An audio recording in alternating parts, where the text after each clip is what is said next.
Allah sizləri var eləsin. Neçə ki, həyat var, Allah Teala sizə ömür bəxş edib, can sağlığı versin. Heç kimə möhtac olmaz. İmkanımız qədər də biz şəhidlərimizi hər bir zaman anmalıyıq, onların qayğısında, keşiyində durmalıyıq. Bu bizim vətəndaş borcumuzdur.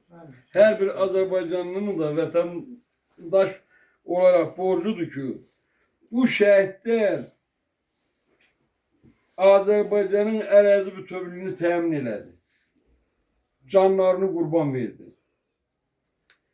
Başda prezidentimizin sahəsi nəticəsində 30 il idi o zonaya, Qarabağ zonasına heç kim baxa bilmirdi. Gözünü belə baxamırdı. Bəli, canlarından, qanlarından keçdi. Azərbaycanın igid oğlanları.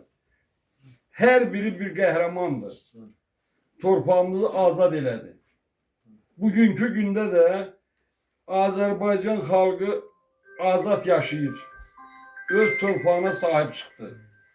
İndi də bir vətəndaş kimi, bir Azərbaycanlı vətəndaş kimi, bir şəhid atası kimi mən bütün şəhid ailələrinə, şəhid valideynlərinə səbr diləyirəm. Allah səbr versin. Bir də mən onu demək istəyirəm ki, şəhid ailələrinin, şəhid valideynlərinin daimi hər bir dəqiqə yanında olan Elmar müəllimi, Dəmir müəllimi var olun. Hər bir dəqiqə bizim yanımızdasınız. Allah sizlərə ömür versin, ölənlərinizi beşləyirəsin, buyurun qadan alın. Nə ürəyinizdən, nə istəyirsiniz, nə istəyiniz var deyə bilərsiniz.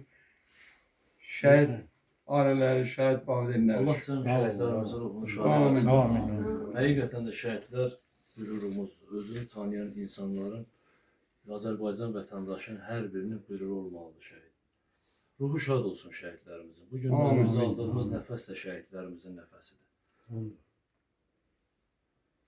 Çətin dərddir ata, amma o qədər qürurlu danışdınız ki, o qədər gözəl danışdınız ki, həqiqətən şəhid atası nümunə olmalıdır.